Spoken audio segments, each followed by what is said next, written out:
자, 안녕하세요. 유익 아카데미 2020년 뉴 정보처리 기사 필기 제2과목 소프트웨어 개발 제1장 데이터 입출력 및 인터페이스 구현에 대해서 강의를 시작하도록 하겠습니다.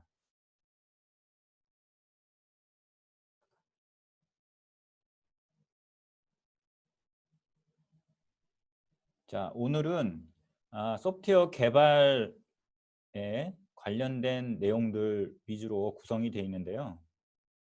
자, 첫 번째 시간은 일단 우리가 소프트웨어를 개발할 때 기본적인 지식 중에 하나가 이제 데이터를 입출력하고 그 다음에 이제 인터페이스를 구현을 하는 거예요. 예, 기본적으로 정보 시스템을 구축한다는 것, 그 다음에 소프트웨어를 개발한다는 것은 기본적으로 데이터를 처리하는 것. 우리가 배우는 지금 이 과목도 정보 처리잖아요. 그래서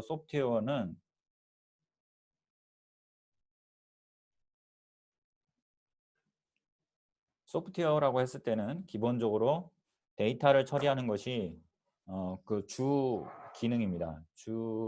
주요한 그런 그 업무이기도 하고요. 그래서 이 소프트웨어가 하는 일이 이제 정보를 처리하는 거죠. 그래서 이 정보를 처리하는 거에 있어서 어떻게 하면 조금 더 효율적으로 효과적으로 그 데이터를 처리할 것이냐라는 부분에 있어서 우리가 이제 전공을 하시는 분들은 대부분 배우는 데이터 스트럭처, 자료 구조에 대한 내용을 오늘 또 간단하게 설명을 드리고 작년까지의 시험에서는 데이터베이스라는 과목 내에 자료 구조라는 부분이 들어가 있었어요. 그러니까 한 10년 전에는 과거에는 자료 구조라는 과목도 따로 있었어요. 근데 이제 그 과목이 너무 이제 학문적인 그런 내용이다 보니까 이제 기사의 실무적인 그런 측면에서는 조금 그 실무 측면에서 봤을 때는 활용도가 조금 떨어진다. 뭐 기본적인 지식으로 알면 좋지만 너무 깊이 있게 들어가는 거는 좀 실무적으로 조금 고려해봐야 된다라는 측면에서 아마 데이터베이스 안에 이제 데이터 처리하는 거와 같은 측면에서 봤을 때 기술, 어차피 데이터베이스도 자료 구조를 기반으로 설계가 돼 있고 또 그런 기술들을 많이 활용하거든요. 여러 가지 기법들을 데이터베이스에서 쓰는 기법들이. 자, 그래서 자료 구조에 대해서 간단하게만 짧게 한번 살펴보고 가겠습니다. 일단 자료 구조는 프로그램에서 사용하기 위한 자료, 그렇죠? 자료를 기억 장치의 공간 내에 저장하는 방법입니다. 저장하는 방법과 그 다음에 이제 저장된 그룹 내에 존재하는 자료의 관계, 그 다음에 처리의 방법에 대해서 연구 분석하는 거예요. 그래서 자료 구조라는 것은 저장을 어떻게 할 것이냐와 그 다음에 그 자료들 간의 관계와 처리를 어떻게 할 것이냐를 핵심적으로 살펴보는 내용이다. 이렇게 보시면 되겠습니다. 그래서 일단은 자료 구조라는 건 자료를 어떻게 표현할 것이냐 그리고 표현하는 것과 그다음 연산하는 것. 그래서 표현하는 거는 결국 저장하는 거와 관련되는 거고 연산은 이제 어떤 자료 간의 관계라든가 처리하는 거와 관계가 됩니다. 그래서 자료 구조는 일련의 자료들을 조직하고 구조화하는 것. 예, 자료를 왜 구조화하죠? 스트럭처라는 거는 데이터를 그냥 있는 그대로 데이터는 사실 있는 그대로 처리할 때에는 되게 분산돼 있고 막 좀 정리가 안 돼 있고 어수선하죠, 사실. 근데 이제 그것을 컴퓨터가 처리를 하기 위해서 효율적으로 또는 저장할 때도 잘 정리해서 저장해야 되는 거고 그 다음에 그 관계성을 확립해서 성립해서 그 다음에 처리를 할 때에는 당연히 연산을 할 때에는 당연히 구조화해야 되는 거죠. 왜? 구조화해야 공간도 절약할 수 있고 계산하는 속도도 빨리 할 수 있고 하는 부분들이 있어요. 그러니까 다 그런 어떤 이유가 있어서 지금 자료 구조라는 것을 배우는 거예요. 그래서 기본적인 자료 구조에 대한 컨셉은 말씀드린 바와 같이 어떤 정보를 저장하고 처리하는 데 있어서의 효과적인 방법을 찾는 거다라고 보시면 되겠습니다. 그래서 이제 자료 구조에서 이제 어떻게 자료 구조를 처리하 잘 구현해내느냐에 따라서 프로그램 실행 시간이 이제 달라집니다. 자, 오늘 배울 내용에 대한 그 자료 구조의 그 유형들, 종류들의 분류에 대해서 잠깐 보면요. 자료 구조에는 일단 선형 구조가 있고요. 데이터를 처리하는 데 있어서 선형으로 이 데이터를 처리한다는 거, 자료를 구조한다는 거는 우리가 일상생활에서의 어떤 물품이나 물건이나 이런 것들을 처리하는 방식과도 유사해요. 그러니까 그런 것들을 이제 중간중간 제가 설명을 한번 드려볼게요. 너무 컴퓨터의 데이터에 관련된 거로만 생각하시면 이게 어디 뭐 별나라에서 하는 그런 이론이 아니란 말이에요. 우리 일상생활에서도 늘 이루어지는 어떤 논리적이고 합리적인 그런 사고 체계 내에서 만들어진 그런 그 방법론이다라고 생각하시면 되겠습니다.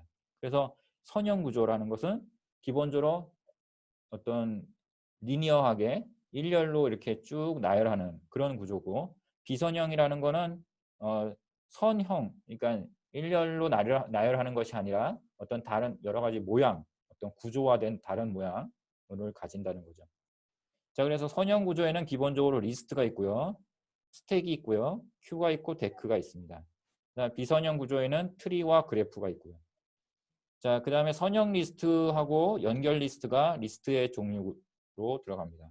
자, 그래서 이렇게 선형 구조와 비선형 구조가 있다. 우리가 데이터를 처리할 때는 기본적으로 우리가 줄서기 하잖아요. 줄서기. 그렇죠? 우리가 번호를 1, 2, 3, 4, 5, 6, 7, 8, 9, 10 이렇게 세는 것도 다 선형인 거예요. 결국. 그렇죠? 그런 구조도 있고, 또는 우리가 디렉토리, 우리가 보면은 이렇게 그 컴퓨터에 보면 C 드라이브 밑에 디렉토리 구조를 만들잖아요. 그러면 이렇게 어떻게 보면 이런 식으로 이렇게 구조화해서 이렇게 폴더를 나누어서 넣죠. 이런 구조가 이제 트리 구조라고 할 수 있어요. 자, 그러면 다음 장으로 넘어가서, 자, 선형 구조 중에 이제 배열이라는 걸 보겠습니다. 배열이라는 거는 어레이라고 하는데, 이 배열 구조는 우리가 굉장히 많이 익숙해요. 그 수학 시간에서도 배웠고, 그래서 어떻게 보면 표로 되어 있는 수들의 집합, 이런 걸 볼 수 있어요. 동일한 컴퓨터 그 어떤 개념상으로 봤을 때는 동일한 자료형입니다. 자료형이 동일해요. 뭐 정수면 정수, 문자면 문자, 이런 동일한 자료형의 데이터들이 같은 크기에 나열되어 있는 순서로 순서를 갖고 있는 집합이다. 나열되어 있다. 그래서 같은 크기로, 그러니까 동일한 자료형이면서 같은 크기로 이렇게 쭉 나열되어 있는 구조. 그래서 정적인 자료 구조라고 볼 수 있고요. 기억 장소의 추가가 어렵고, 데이터 삭제 시에는 데이터 저장되어 있는 기억 장소를 빈 공간을 남아 있어 메모리 낭비가 좀 발생됩니다. 네, 이런 단점은 좀 있죠. 자, 그 다음에 이제 보시면 밑에 그림을 한번 보세요. 그림을 보시면 이제 우리가 보통 1차원 배열이라고 했을 때는 이 첨자, 인덱스라고 하죠. 첨자가 이렇게 1차원이에요. 첨자가 개수가 1개죠. 그래서 일렬로 이렇게 선으로 이렇게 쭉 이렇게 데이터를 쌓아가는, 오른쪽으로 이렇게 쭉 쌓아가는 그런 구조가 1차원 배열이고요. 보통 2차원 배열은 우리가 표처럼 구성되어 있는 행과 열, 우리 행렬만 배우셨죠? 행렬, 수학간에 행렬 구조가 이제 2차원 배열이라고 할 수 있습니다. 3차원 배열은 기본적으로 우리가 이제 정육면체를 그릴 때 쓰는 구조, 그러니까 하이트, 높이가 있고 와이드가 있고 뎁스가 있고 이런 식의 어떤 3차원 구조 배열. 그래서 첨자가 3개가 들어가요. 이렇게 첨자가 3개. 2차원은 첨자가 2개. 그죠? 이런 식으로 첨자의 개수에 따라 n차원 배열이라고 합니다. 자, 그래서 이 어떤 프로그래밍을 할 때는 이 배열이 갖고 있는 특징은 동일한 자료형을 나열할 수 있다, 묶어서 표현할 수 있다라는 거, 그런 특징자에서 데이터의 동일한 이름의 변수를 가지고 처리할 수 있는 아주 적합한 구조라고 할 수 있어요. 그래서 반복적인 데이터 처리 작업을 할 때 아주 적합한 구조라고 할 수 있습니다. 자, 그다음 선형 구조에서 선형 리스트, 리니어 리스트라고 하는데 일정한 순서에 의해서 나열된 구조예요. 순서가 있는 거죠. 자, 아까 배열도 어떻게 보면 선형 구조의 하나라고 볼 수 있어요. 근데 자, 우리가 선형 리스트라고 했을 때는 아까 배열은 2차원, 3차원 막 이렇게 구성이 될 수 있지만 선형 구조, 리스트는 1차원 배열만 고려합니다. 그래서 선형 리스트에는 두 가지 유형이 있는데 하나는 배열을 이용한 연속 리스트, 연속되는 리스트. 그 다음에 두 번째로 포인터를 이용한 연결 리스트. 이 두 가지 종류가 있어요. 그래서 연결 리스트는 이제 배열의 1차원 배열과 동일하다. 이렇게 생각하시면 됩니다. 그래서 기억 장소를 연속적으로 배정받아야 돼요. 연속적으로. 이렇게 띄어서 하는 게 아니라 계속 차례대로 이어서 배정받아서 저장한다. 그래서 저장 효율은 굉장히 뛰어납니다. 왜? 빈 공간이 없거든요. 계속 연이어서 쭉 바로바로 데이터를 쌓아가기 때문에 저장하기 때문에 저장 효율이 높죠. 그 다음에 간단한 자료 구조입니다. 접근 속도가 굉장히 빠르죠. 왜? 중간에 뭐 뛰어가거나 어떤 것이 아니라 차례대로 이렇게 순서대로 찾아가면 되는 거기 때문에 접근 속도가 빠릅니다. 그 다음에 삽입 삭제가 그 대신 어려워요. 왜? 계속 연이어서 데이터가 나열되어 있기 때문에 중간에 있는 데이터를 빼거나 삽입하거나 하기가 쉽지 않습니다. 할 수는 있지만 뒤에 공간이 필요하거나 여유 공간이 필요하거나 또는 이동 작업이 필요해요. 데이터를 많이 이동시켜야 돼요. 자, 아래 그림을 한번 보세요. 뭐 여배우의 목록, 데이터 목록이라고 볼 수 있는데 자 보시면 이제 이렇게 데이터가 있는데 중간에 세 번째 란에 있는 세 번째 주소에 있는 전지현이라는 사람의 데이터를 빼고 제거하려고 그러면 자 보시면 이게 연속 데이터이기 때문에 중간에 빼고 비워놓을 수가 없어요. 그래서 어떻게 되는 거예요? 이 제거하고 나서 김태희를 위로 올리고 문근영을 위로 올리고 이렇게 이다희를 위로 올려서 지금 공간을 다 이어줘야 돼요. 그렇기 때문에 어떻게 보면 제거만 하면 되는 거를 제거하고 난 다음에 이 데이터의 연속 리스트의 구조를 유지하기 위해서 어떻게 해요? 작업이 이동 작업까지 이루어지는 거죠. 그러니까 이동 작업. 보통 이동 작업은 데이터를 카피하고 또 그 자리에 있는 걸 지워줘야 돼요. 그래서 두 번 작업하는 거예요. 그래서 한 번 이동할 때마다 어떤 두 가지의 일을 하게 되는 거예요. 그래서 어떻게 되는 거예요? 지금 이런 경우는 사실 삭제하는 동작 하나, 삭제 동작 하나, 한 개, 한 번, 1회. 그 다음에 이동이라는 것은 사실 두 가지의 동작입니다. 삭제와 그 다음에 복사와 삭제 요 동작 두 개를 합친 거죠. 그래서 곱하기 2를 해야 돼요. 그래서 이 동작을 하기 위해서는 사실 몇 가지의 일을 해야 되냐면 이걸 합쳐보면 삭제 한 번 플러스 이동 몇 번 한 거예요? 3번 한 거죠. 그러니까 3이 6에다가 어떻게 보면 7회의 동작을 해야 되는 그런 하나 삭제하기 위해서 7회 동작을 해야 되는 그런 어떻게 보면 비효율적인 부분이 있다. 그 다음에 이제 오른쪽에 있는 걸 삽입하는 경우에요. 삽입하는 경우도 마찬가지죠. 중간에 이제 세 번째 란에다가 삽입 데이터를 넣기 위해서는 어떻게 해야 돼요? 이 다이를 밑으로 이렇게 이동시켜야 되죠. 이렇게 한 칸씩 이동시키는 작업을 다 해줘야 돼요. 이동시키는 작업 해주고 중간에 비워놓고 그 다음에 데이터를 넣어야 됩니다. 그래서 좀 어떻게 보면 삽입 삭제가 어렵다. 자, 이제 연결 리스트가 나옵니다. 연결 리스트는 지금 앞에서 있던 그 연속 리스트의 문제점, 삽입 삭제가 어려운 문제점을 해결하기 위한 어떤 자료 구조다라고 보시면 되겠습니다. 그래서 링크드 리스트는 어떤 자료들을 공간을 이어서 저장시키는 것이 아니라 이미의 기억 공간에 기억을 시켜요. 그러니까 데이터를 막 앞에다 넣고 데이터를 뒤에다 넣기도 하고 막 넣고 빼고 하다 보면 데이터의 위치가 막 순서적이지가 않을 수 있어요. 에도 불구하고 그런 데이터가 위치가 어디에 있든지 간에 상관없이 자료의 항목 순서를 음, 지켜줄 수 있도록 노드의 포인터를 사용합니다. 포인터를 사용해서 서로 연결시키는 자료 구조를 말합니다. 그래서 노드의 삽입 삭제가 굉장히 용이해요. 자, 오른쪽에 그림을 한번 보세요. 그림에 보시면 자, 여기가 이제 메모리라고 보세요. 메모리의 공간이에요. 메모리의 공간인데 메모리의 공간에는 이 데이터가 순서대로 돼 있지가 않아요. 실제 우리가 순서화하고자 하는 순서대로 돼 있지 않고 저장돼 있는 데이터들 위치를 보면 우리가 어떤 순서를 매기고자 하는 그 순서대로 돼 있지 않고 임의의 저장 공간에 막 저장이 돼 있는 상태예요. 되게 유연성 있게. 그 데이터 기억 공간에 연속적으로 놓여 있지 않아도 저장이 가능합니다. 또 그리고 순서화 시킬 수가 있어요. 왜? 오른쪽에 링크 정보 포인터가 있기 때문에 그 연결시킬 수 있는 구조가 되는 거죠. 자, 그리고 그러다 보니까 무슨 문제점이 있냐? 링크 부분이 데이터와 링크 부분을 같이 메모리에다 공간에 저장해야 되잖아요. 그렇죠? 데이터만 저장하는 것이 아니라. 그러다 보니까 데이터 공간의 기억 공간 이용 효율은 떨어집니다. 당연하죠. 그렇죠? 데이터만 저장하는 것이 아니라 포인터, 주소 값도 같이 저장을 해야 되기 때문에 좀 효율성은 떨어지죠.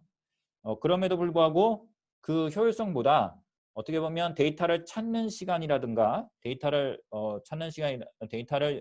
삽입 삭제하는 그리고 데이터 공간 위치가 어디에 데이터가 들어있다 하더라도 순서를 나름대로 재배열할 수 있는 그런 장점 때문에 이 연결 리스트를 사용합니다. 자, 그다음에 포인터를 찾는 시간이나 이런 것들은 조금 느려요. 느릴 수 있어요. 그다음에 중간에 노드가 끊어지면 다음 노드를 찾기 어려운 이런 단점들도 있긴 합니다. 이거는 이제 단점이죠. 그리고 위에 건 내용은 장점이고. 예. 그 노드 형태를 보세요. 노드 형태는 기본적으로 노드가 구성되어 있는 각 노드에는 데이터가 들어가는 영역이 있고요. 그 다음에 링크라는 거는 다음 노드를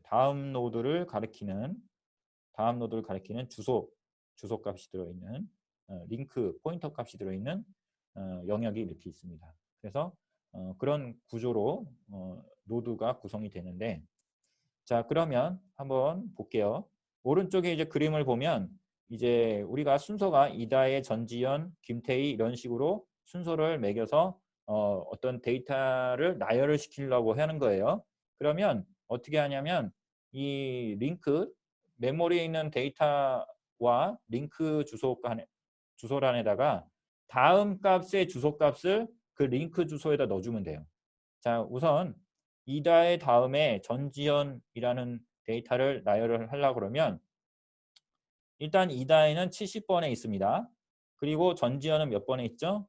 20번에 있어요. 그러면 이다에라는 데이터 값에 링크 값에다가 포인터 값에다가 20을 넣어주면 돼요.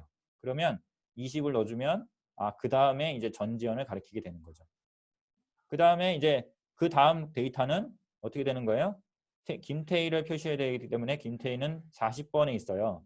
그래서 전지현 그 링크 포인터 값을 40으로 매겨주면 됩니다. 이런 식으로 이렇게 쭉 연결을 시켜주면 되죠. 그리고 마지막 노드는 널 포인트로 널 값으로 넣어주면 됩니다.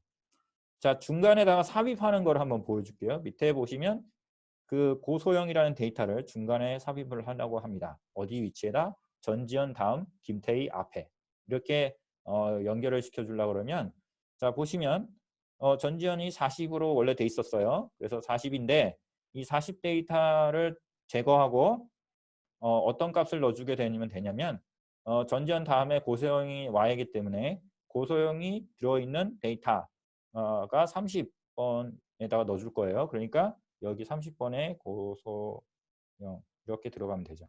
이렇게 해서 자 고소형이 들어가고 전지현 다음에 40번 값 지우고 30을 넣어주면 됩니다. 30을 넣어주고 그 다음에 고소형 자리에는 다음 위치가 김태희이기 때문에 김태희는 40번이죠. 그러니까 40을 포인터 값으로 40을 넣어주면 됩니다. 이렇게 해서 데이터 값을 저장을 해주면 저장을 해주면 어떻게 되는 거죠? 이다혜, 전지현, 고소영, 김태희 이런 순으로 연결이 되게 되어 있습니다. 자, 그 다음에 이제 선형 리스트의 종류, 연결 리스트의 종류 한번 볼게요. 연결 리스트는 노드의 데이터와 포인터가 하나씩 갖고 있는 단순 연결 리스트. 앞에 거가 이제 앞에 설명드렸던 것이 단순 링크드 리스트, 단순 연결 리스트입니다. 하나씩 한 방향으로만 이렇게 순서가 나열되는 거죠, 데이터가. 그 다음에 이중 연결 리스트가 있어요. 그래서 포인터가 앞뒤로 있습니다. 그래서 노드에는 왼쪽 레프트 포인터가 있고 오른쪽에 데이터를 중심으로 해서 레프트 포인터가 있고 그 다음에 오른쪽에 라이트 포인터가 자리하고 있습니다. 그래서 레프트 포인터는 앞에 바로 선행하는 노드를 가리키고 그 다음에 라이트 포인터는 후행하는 포인터를 가리키게 됩니다. 후행하는 노드를 가리키게 됩니다. 그래서 서로 양쪽으로 이중 연결될 수 있게 왔다 갔다 할 수 있게 데이터의 순서를 찾아가는 것을 오른쪽으로도 이동하고 왼쪽으로도 이동할 수 있게 해주는 겁니다. 자, 단순 환영 연결 리스트라는 것도 있는데요. 이거는 단순 연결 리스트에서 마지막 값의 널 포인터 대신 여기에 원래 널 포인터가 있었잖아요. 근데 이 널 포인터 대신에 앞에 헤더 노드, 그러니까 맨 첫 번째 값을 가리키고 있는 헤더 노드를 여기다가 저장합니다. 헤더 노드 주소를 저장을 해줍니다. 그러면 이제 환영이 되는 거죠. 이렇게 돌아가는 겁니다. 그래서 맨 끝으로 가더라도 끝나는 것이 아니라 다시 앞으로 돌아와서 이렇게 순환할 수 있는 그런 연결 리스트라고 할 수 있습니다. 자, 기본적으로 연결 리스트를 구성할 때는 원래 그 첫 번째 값에는 여기에는 헤더라고 해가지고요. 원래 헤더 포인트가 있어요. 참고로 알고 계시면 좋겠습니다. 자, 헤더 포인터는 뭘 갖고 있냐면 얘가 이 첫 번째 노드의 주소값 있죠? 얘가 주소값이 20이면 이 헤더 노드 주소값 헤더 포인터도 20이 되는 겁니다. 자, 그다음에 이제 스택은 자, 아까 리스트에서 한쪽을 막고 그다음에 이렇게 그 90도로 위로 올려서 이렇게 리스트가 있잖아요. 아까 리스트가 있었죠. 리스트가 있는데 이 리스트 구조가 있는데 이 리스트 구조에서 이 한쪽을 딱 뚫고 그다음에 이거를 이렇게 세워놓으면 이제 스택 구조가 되는 겁니다. 그래서 리스트의 한쪽 끝으로만 자료를 삽입하는 거죠. 삽입 삭제하는 구조라고 볼 수 있죠. 자, 그래서 한쪽으로만 넣는 그런 이제 구조가 이제 우리 일상생활에 어떤 것들이 있을까요? 기본적으로 뭐 스택이라고 한다 그러면 뭐 바구니 같은 바구니에다가 어떤 이렇게 공을 이렇게 쌓아놓는다 그러면 이 공을 쌓는 거는 이렇게 스택을 첫 번째 값이 이렇게 쌓이면 맨 밑으로 내려가고 그래서 어떤 구조를 가지게 되냐면 후입 선출 LIFO Last in, First out 구조가 됩니다. 자, 그래서 마지막으로 넣은 것을 첫 번째로 끊을 수 있는 그런 구조가 되는 거죠. 그래서 나중에 삽입된 자료가 가장 먼저 삭제되는 그런 자료 처리 방식입니다.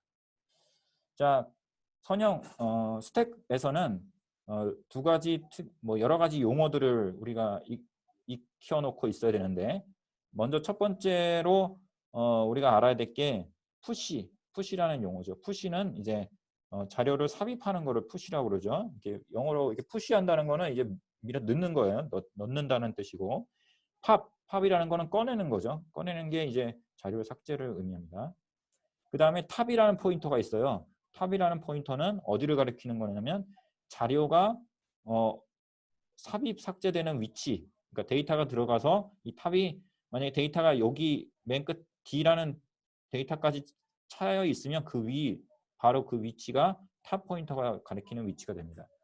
자, D가 없으면 이제 C가 될 것이고요. 그렇죠? 뭐 그런 이제 데이터가 쌓이면 쌓이는 만큼 그 위치를 가리키게 되는 거예요. 그 다음에 이제 바텀이라는 거는 이제 맨 밑에 바닥을 말하는 거고요. 자료가 이제 삽입이 되면 이게 계산식으로 보면 탑에다가 하나씩 플러스를 해주면 되고요. 삭제를 했을 경우는 하나씩 빼주면 됩니다.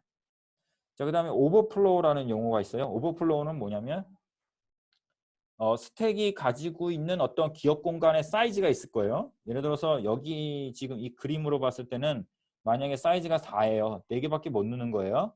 그러면 이 A, B, C, D까지 넣고 어떻게 보면 다른 데이터를 여기다가 푸시하려고 하는 경우 2를 넣으려고 그러면 이 데이터를 넣으려고 하면 어떻게 되는 거예요? 오버플로우가 발생되는 거죠. 오버플로우가 발생됩니다. 예, 넘치는 게 되는 거죠. 4보다 5개를 넣어야 되니까 오버플로우가 생기는 거고요. 언더플로우는 이제 어떻게 보면 더 이상 삭제할 데이터가 없는 경우에 데이터를 삭제하려고 할 때 발생하는 겁니다. 그러니까 그래서 D도 빼고 C도 빼고 B도 빼고 A도 뺐어요. A도 다 이렇게 팝했어요. 그 다음에 다 비어있죠. 비어있는데 또 뭔가를 또 빼려고 하는 거예요. 아무것도 없는데. 그런 것들을 언더플로우라고 합니다. 자, 스택의 용도에는 인터럽트 처리, 뭐 수식의 계산, 이런 서브루틴 복귀 번지 저장 뭐 이런 것들이 있어요. 이게 나중에 이제 운영 체제에 대해서 이제 뭐 간단하게 배울 시간이 있을 텐데 그때 잠깐 설명 다시 드리고요. 이렇게 수식의 계산이나 이런 거 할 때 이런 스택 구조를 이용한다라고 보시면 되겠습니다. 그 다음에 이제 순환적 프로그램을 처리할 때는 스택이나 복귀 주소 이런 것들이 이제 필요로 한다라는 것을 참고로 하시면 되겠습니다. 자, 그 다음에 Q가 있어요. Q는 이제 리스트의 한쪽에서 삽입 작업이 이루어지고 다른 한쪽에서는 삭제 작업이 이루어지는 그런 구조예요. 그러니까 뭐냐면 우리가 보통 이제 어떤 구조냐면 Q 같은 구조가 뭐가 있냐면 예를 들어서 이렇게 일렬로 이렇게 줄을 서 있는 형태예요. 그래서 줄을 서서 결국엔 창구에서 한 사람이 처리되면 바깥으로 나가잖아요. 그죠? 그렇죠? 그러면서 줄 서 있는 구조 같은 그런 게 이제 Q 같은 거죠. 그래서 Q의 구조에서는 먼저 들어온 사람이 먼저 나가는 구조입니다. 네. 선의섬출 FIFO라고 하죠. 그래서 먼저 들어온 자료가 먼저 삭제되는 그런 구조예요. 그래서 시작과 끝을 나타내는 두 개의 포인터를 갖고 있습니다. 그래서 이 용어에 좀 익숙해지셔야 되는데 자, 기본적으로 데이터가 이 Q라고 했을 때는 데이터가 어디에서 들어와요? 오른쪽에서 들어옵니다. 입력이 양쪽이 뚫려 있는 거예요. 뚫려 있는데 오른쪽에서 입력이 들어와서 데이터가 이제 이렇게 이동을 하는 거죠. 이렇게 쌓이는 거죠. 그 다음에 나갈 때는 왼쪽으로 나가요. 삭제, 출력 뭐 이렇게 쓸 수 있죠. 출력은 왼쪽으로 나갑니다. 왼쪽으로. 자, 그래서 프론트라는 포인터가 있는데 프론트 포인터는 데이터가 입력되어 있는 첫 번째로 입력되어 있는 데이터의 위치를 가리킵니다. 뭐라고 그랬죠? 다시 가장 먼저 삽입된 자료의 기억 공간을 가리키는 포인터. 그래서 먼저 들어온 게 먼저 나가는 구조이기 때문에 Q는 그래서 프론트 포인터는 결국 어떤 동작을 할 때 영향을 미치냐면 출력을 할 때, 삭제를 할 때, 작업을 할 때 사용되는 포인터다. 프론트는. 자, 기억하세요. 자, 먼저 들어온 게 먼저 나가는 구조이기 때문에 먼저 들어온 데이터를 가리키는 프론트 포인터가 삭제를 할 때의 사용되는 포인터다. 그 다음에 레이어 포인터라고 하는 것이 있는데 레이어 포인터는 맨 마지막에 들어온 데이터에 대한 삽입된 데이터에 대한 기억 공간을 가리키는 포인터예요. 그러다 보니까 어떻게 되는 거예요? 그 뒤에 데이터가 쌓이게 되는 거잖아요. 그렇죠? 그래서 레이어 플러스 1, 레이어 값 맨 마지막 값 플러스 1 위치에다가 데이터가 입력이 돼야 되는 거예요. 그래서 이 위치에 데이터가 저장되도록 하기 위해서는 레이어 플러스 1 이렇게 해주면 되는 거죠. 네, 이렇게 되면 그 여기에다가 데이터가 되는 거고 삭제할 때는 A의 데이터가 삭제되잖아요. 삭제되면 어떻게 되는 거예요? 이 데이터가 이렇게 앞으로 빠져나가는 거기 때문에 프론트 위치보다 앞에 위치로 빠져나가는 상태인 거가 되는 거예요. 그래서 프론트 마이너스 1 이렇게 되는 거죠. 자, 그래서 삽입 작업을 할 때 사용하는 게 레이어 포인터다. 자, 그래서 Q는 운영체제의 작업 스케줄을 할 때 사용됩니다. 자, 데크. 데크라는 것은 아까 이제 Q에서 응용된 건데 Q는 한쪽에서 오른쪽에서 들어오고 왼쪽으로 나가는 구조인데 데크는 서로 다른 방향에서 입출력이 모두 가능한 거예요. 그래서 오른쪽에서 들어오고 나가고 다 되고 왼쪽에서도 들어오고 나가고 다 되는 거예요. 그래서 삽입 삭제가 양쪽에서 일어난다. 자, 그래서 뭐 이런 그런 구조라는 것만 아시면 되고요, 일단. 그리고 입력 제한 데크라는 것이 있고 출력 제한 데크라는 것이 있어요. 그래서 이 용어가 있는데 스크롤 쉐프라는 용어가 있어요. 그래서 혹시 시험에 나오면 왜 스크롤이라는 용어를 썼는지를 잘 이해하셔야 됩니다. 자, 일단 이 그림에서 입력 제한 데크라고 한다 그러면 한쪽에서만 입력이 발생되는 거예요. 자, 그러면 보세요. 이 그림에서 자, 입력이 여기서도 들어오는데 이쪽에 입력을 막았어요. 이쪽에 입력을 막았어요. 그러면 들어오는 건 여기서만 들어오는 거고 여기선 못 들어옵니다. 그렇게 되면 자, 보세요. 출력이 어느 쪽으로 갈 수 있어요? 출력이 입력은 오른쪽에서만 들어오지만 출력은 왼쪽, 오른쪽 다 되는 거예요. 자, 그러면 어떻게 되는 거예요? 보세요.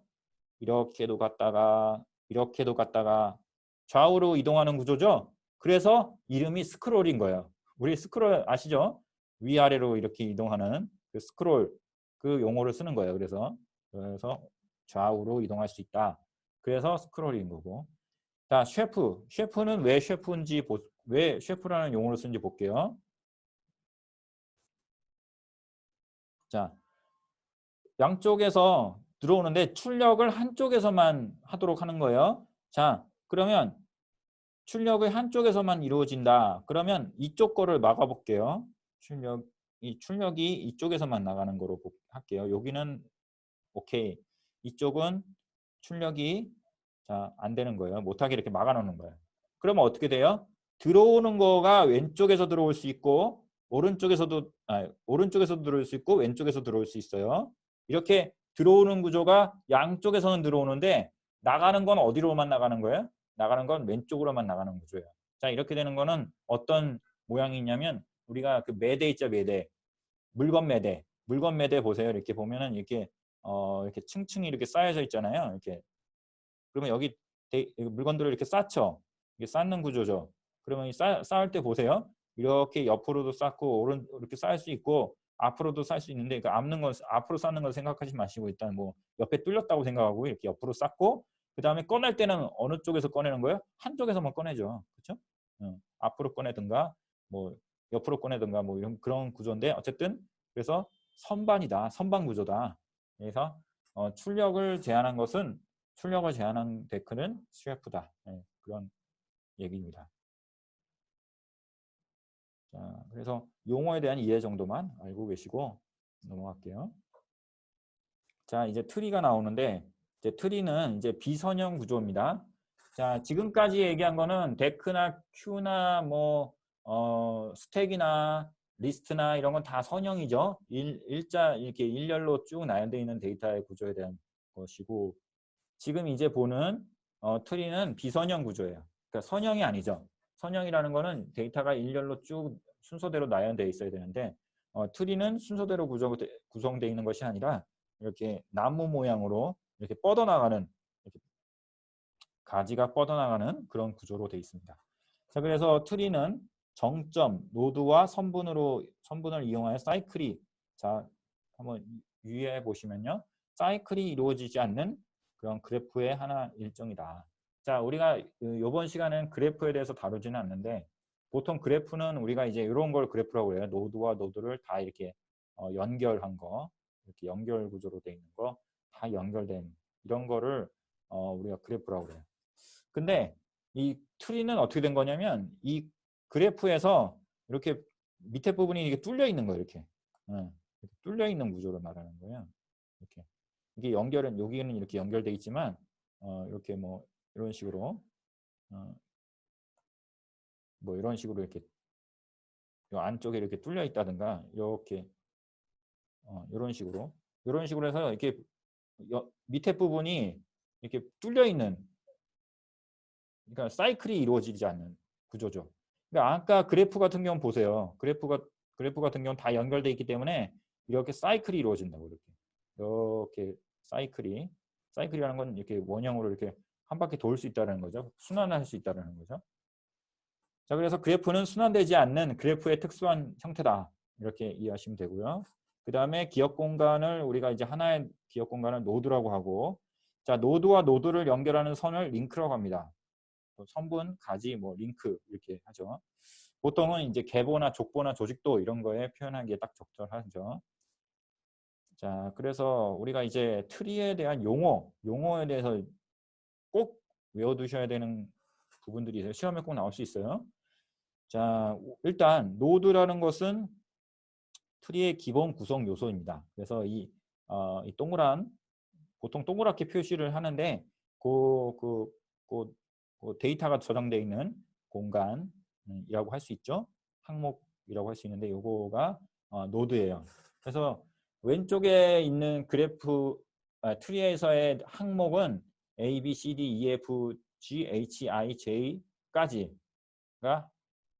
노드라고 할 수 있죠. 근노드는 맨 위에 있는 노드가 A가 루트 노드죠. 자, 그 다음에 이제 단말 노드는 터미널 맨 밑에 있는, 그래서 잎 노드, 리프 노드라고 그래요. 이게 나무가 거꾸로 돼 있다고 보세요. 잎이 맨 마지막에 달리죠. 그러니까 리프 노드는 맨 마지막에 있는 거. 그래서 자식이 하나도 없는 밑에 또 딸려 있는 노드들이 없는 게 리프 노드, 단말 노드라고 할 수 있죠. 그래서 차수가 0인 노드를 말합니다. 그래서 HIJFG라고 하죠. 자, 그러면 자식 노드는 뭐냐? 이 페어런트 노드가 왼쪽에 이제 D라고 있는데 D 밑에 딸려 있는 선분과 노드로 연결되어 있는 그런 이 밑에 있는 노드를 우리가 뭐라고 한다? 차일드 노드, 자식 노드라고 하죠. 자, 그래서 어떤 노드에 연결된 다음 레벨의 노드를 우리가 뭐라고 한다? 자식 노드. 부모 노드는 어떤 노드에 연결된 이전 레벨, 위에 있는 레벨, 이전 레벨의 노드를 페어런트 노드라고 합니다. 형제 노드는 부모가 같은, 그러니까 동일한 부모를 갖고 있는 노드들을 우리가 이제 시블링이즈라고 해서 브라더 노드라고 해서 형제 노드라고 합니다. 자, F의 부모 노드가 C죠. 그 다음에 G의 부모 노드가 C죠. 그래서 F와 G는 형제 노드들입니다. 자, 레벨이라는 용어가 나오는데 이 레벨은 뭐냐면 이 근노드로부터 출발해서 어떤 특정 노드까지의 경로 길이를 말하는 거예요. 그래서 보통은 이 레벨이 여기가 1이고요. 여기가 2고 3이고 4고 이렇게 됩니다. 자, 그래서 F의 형제 노드 H 레벨에 자, H 레벨은 얼마냐라고 했을 때는 루트로부터 출발해서 1, 2, 3, 4가 되기 때문에 4라고 할 수 있습니다. 자, 그리고 깊이는 트리의 최대 레벨이라고 볼 수 있어요. 깊이라는 거는 어떤 트리의 깊이다. 깊이가 얼마냐라고 하는 거는 자, 트리의 최대 레벨이 얼마인지를 따져주면 돼요. 최대 레벨은 얼마죠? 4죠. 4보다 더 밑에가 없으니까. 그 다음에 차수라는 용어는 디그리인데 디그리는 가지수가 몇 개냐, 어떤 노드의 가지수가 몇 개냐 그런 거예요. 그래서 각 노드에 뻗어나온 가지수를 따지는 건데 D의 차수가 얼마예요? 라고 한다 그러면 D가 가지고 있는 가지가 몇 개냐 이렇게 물어보는 거예요. 그래서 1, 2, 두 개죠. 자, 그 다음에 트리의 차수. 그러면 트리의 차수는 뭐냐? 그러면 트리가 갖고 있는 가지수의 최대가 가지수가 얼마냐 이런 뜻이에요. 그래서 여기 이 노드에서는 이 트리에서는 자, 여기 A가 갖고 있는 가지가 1, 2, 두 개죠. 그 다음에 B도 1, 2죠. C도 1, 2죠. 그 다음 E는 하나죠. D는 1, 2죠. 그래서 최대수는 2예요. 근데 만약에 트리를 하나 더 그려본다 그러면 이렇게 만약에 이런 식으로 3개가 F 밑에 자식 노드가 생겼다라고 한다면 여기는 1, 2, 3 가지가 3개가 되잖아요. 그러니까 차수가 3이 되는 거예요. 그래서 전체 트리의 차수는 결국 3이 되는 거죠. 네, 그렇게 생각하시면 됩니다. 그래서 차수는 디그리, 가지를 말하는 거예요. 가지. 디그리가 원래 정도를 말하는 건데 어떻게 보면 그 어떤 노드의 차수라는 거 하는 것은 그 노드가 갖고 있는 데이터의 수와 같다 이렇게 생각하시면 돼요. 만약에 F라는 폴더가 있어요. F라는 폴더 밑에 그 폴더 밑에 3개 I, J, K, L, M 이렇게라고 써본다면 F 밑에는 K, L, M이라는 데이터가 들어있거나 또는 폴더가 들어있다고 생각해 보세요. 그러면 F가 가지고 있는 정도, 어떤 디그리는 거기 안에 들어가 있는 데이터가 몇 개다 라는 걸 의미하기도 합니다. 그렇기 때문에 차수로 몇 개냐 이렇게 생각하시면 되고요. 깊이는 레벨의 수를 따지는 거고, 자 레벨은 근노드로부터 출발해서 그 어떤 노드 위치까지의 뭐라 그런다? 경로, 길이를 말합니다. 자 용어들에 대해서 유념해서 다시 한번 개인적으로 공부를 꼭 해주시고요. 자, 그 다음에 이제 모듈 연계 부분이 나옵니다. 자, 지금까지는 자료 구조에 대한 내용을 설명드렸고요. 교재에 보시면 자료 구조 말고도 뭐 기타 데이터 입출력에 대해서 데이터베이스 관련된 내용들이 나오긴 합니다. SQL 뭐 기본적인 거, 그다음에 데이터베이스에 대한 기본적인 지식에 대한 설명도 나오는데 그거는 4과목에 3과목인가? 데이터베이스라는 과목이 따로 또 있어요. 그러니까 거기서 제가 그때 한꺼번에 다 데이터베이스 하면서 다음 주에 데이터베이스 할 예정이거든요. 그래서 데이터베이스를 할 때 한꺼번에 다 설명을 드리도록 하겠습니다.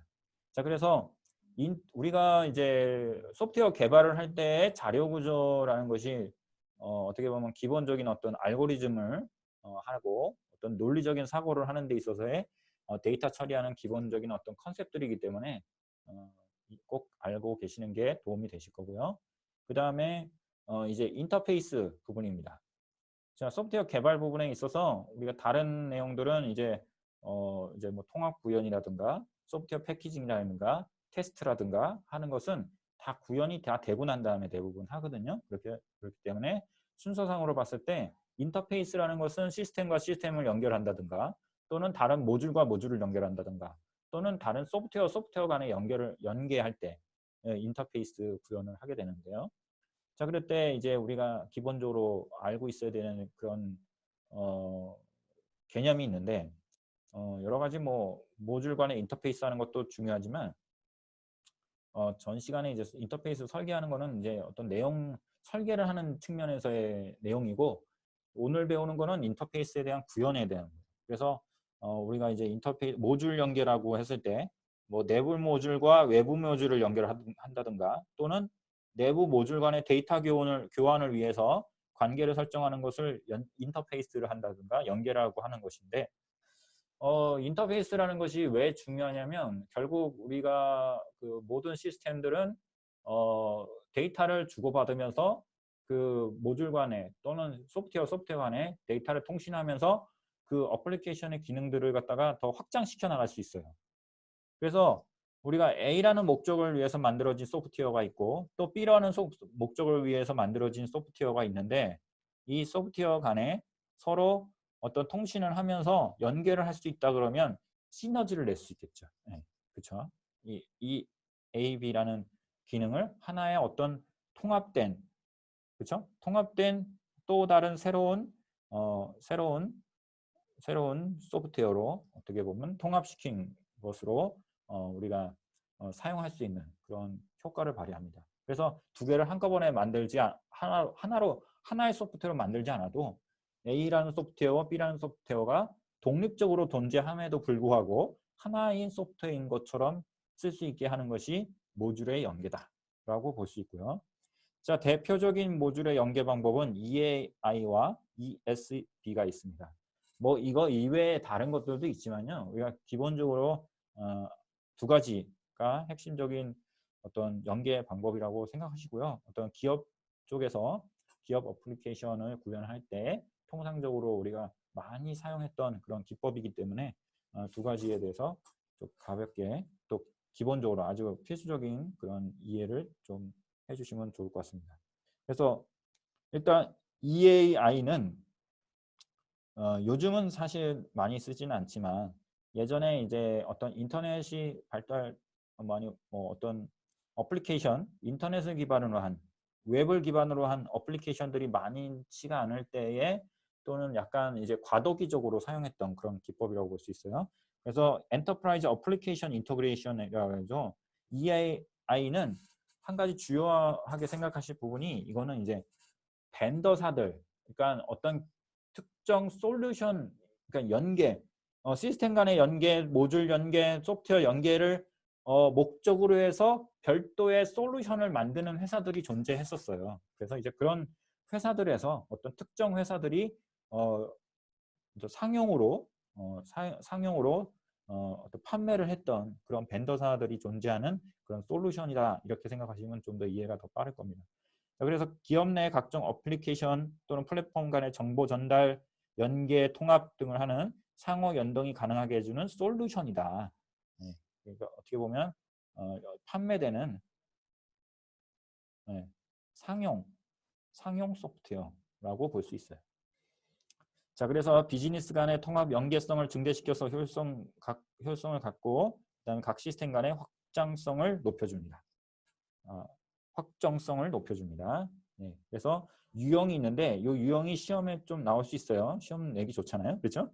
그래서 뭐 포인트 투 포인트 P2P라고 그러죠 보통. 요거는 이제 그 노드와 노드 간에 이렇게 1대1로 연결해서 오른쪽에 보면 이게 그래프 구조죠. 그래프 형태로 해서 연결을 하는 구조고요. 그다음 변경 재사용이 그 대신 어렵습니다. 이런 단점이 있고요. 그다음에 허브 앤 스포크라는 것이 있어요. 자, 이렇게 위에서 1대1로 이렇게 연결을 했을 때의 변경 재사용이 어렵다는 얘기는 이렇게 다 연결을 해놨기 때문에 이거 바꾸기, 이거 교체하기가 쉽지 않잖아요. 교체가 어렵죠. 왜? 연결이 이미 돼 있으니까 교체 쉽지 않다. 뭐 그런 이제 측면에서 보시고요. 그다음에 허브 앤 스포크라는 것은 단위 저점의 허브 시스템을 통해서 데이터를 전송하는 중앙 집중형 방식이다. 자, 그래서 중간에 이제 허브라는 것을 놓고 스포크라고 해서 연결해 이제 서브 역할을 일종의 허브가 서버고 그다음에 밑에가 이제 클라이언트고 이런 식의 구조다 이렇게 생각하시면 됩니다. 그래서 허브에 이다가 스포크라는 것을 해서 연결을 시켜주는 이렇게 그래서 연결을 여러 개로 이렇게 또 할 수 추가로 연결시킬 수 있는 구조. 그래서 허브가 이제 중앙 집중의 어떤 서비스를 해주고요. 그래서 확장과 유지 보수가 용이합니다. 왜 이렇게 연결 붙이고 삭제하고 추가하기가 좋잖아요. 이 구조 자체가. 그래서 허브 장애 근데 이제 문제가 이제 허브가 장애가 중앙에 문제가 발생되면 시스템 전체에 영향을 미치기 때문에 문제가 됩니다. 자, 지금 이 구조 자체는 뭐라고 그랬어요? 시스템과 시스템을 연결할 때 어떻게 서로 연결을 해주는 게 좋겠냐라고 할 때 그 유형인 거예요. 그냥 포인트 투 포인트 그냥 다 1대1, 1대1로 다 연결할 거냐 아니면 중앙에다가 허브를 두고 이렇게 연결을 해줄 거냐. 보통 네트워크를 연결할 때는 허브에다가 이렇게 선으로 연결하잖아요. 그런 거와 비슷한 구조라고 보시면 돼요. 자, 메시지 버스는 조금 다른 것이 위에서 허브의 스포크 형식보다 조금 발달된 건데 어플리케이션 사이에 미들웨어를 두는 거예요. 중간에 이제 버스라는 것을 둬서 여기에 이제 연결을 해가는 그런 구조라고 볼 수 있어요. 그 확장성이 뛰어나고 대용량 처리가 가능합니다. 이런 차이가 있고요. 그 다음에 하이브리드는 위에서 이 두 가지를 합친 거예요. 네, 두 가지를 합친 거, 이 두 가지를 합친 게 하이브리드다. 그래서 허브 앤 스포크와 메시지 버스 방식을 혼합한 거다. 자, 그 다음에 메시지 버스 방식, 위에 이 버스 방식과 허브가 차이점이 뭐냐면 메시지 버스 방식은 여기 연결되는 노드들이 다 수평적인 관계를 유지하는 거예요. 수평적인 관계. 자, 이 차이점이 있습니다. 수평적 관계. 그래서 메시지를 여기다 흘려보내는 거예요. 그래서 이렇게 흘려보내서 얘가 필요하면 가져가고 얘가 필요하면 가져가고 이런 식으로 이렇게 소통을 하는 거예요. 이렇게 메시지 버스를 통해서. 근데 이 허브 앤 스포크 방식은 이 허브에다가 집중을 하는 거예요. 메시지 전달을. 그래서 여기다 저장을 했다가 다른 쪽에다 전달해주고 이런 식이에요. 그럼 메시지 버스 허브 앤 스포크 방식은 어떤 것들이 있겠어요? 우체국 같은 거. 그런 구조가 이제 우리 일상생활에서 볼 수 있는 구조고요. 이 메시지 버스 방식 같은 경우는 이런 거는 이제 말 그대로 이제 뭐가 있습니까? 중간에 이제 어떻게 버스 우리가 버스라는 용어를 왜 쓰는 거냐면 버스 노선도가 이렇게 갈 때 각 정류장에서 사람들이 타잖아요. 그죠? 그래서 이 버스가 이렇게 쭉 가다가 버스가 어떤 유통 경로라고 생각해 보세요. 어떤 정보를 어떤 정류장에서 사람이 타는 거를 정보가 들어와서 탄다. 버스를 탄다. 이렇게 생각하시고 버스가 지나가면서 다른 정류장에다가 사람을 내려주는 거예요. 그러면 그 정류장에 내려준다는 거가 사람이 대신 데이터라고 생각하시면 데이터를 그 정류장의 다른 정류장에다가 데이터를 내려주는 형식. 그래서 A라는 버스 정류장에 타서 그 다음 B라는 버스 정류장에다가 어떻게 보면 데이터를 이렇게 버스를 태워서 전달해주는 그런 모양으로 이 어떤 그 상상을 해보시면 이해가 더 빠르실 거예요. 자, 그룹 내에서 허브 앤 스포크 방식. 그러니까 하이브리드는 위 방식, 허브 앤 스포크 방식, 중앙 집중형 방식과 버스 노드 방식을 이제 섞은 거죠. 그래서 어떻게 보면 우리가 어떤 그룹이나 기업이 이렇게 두 개의 그룹과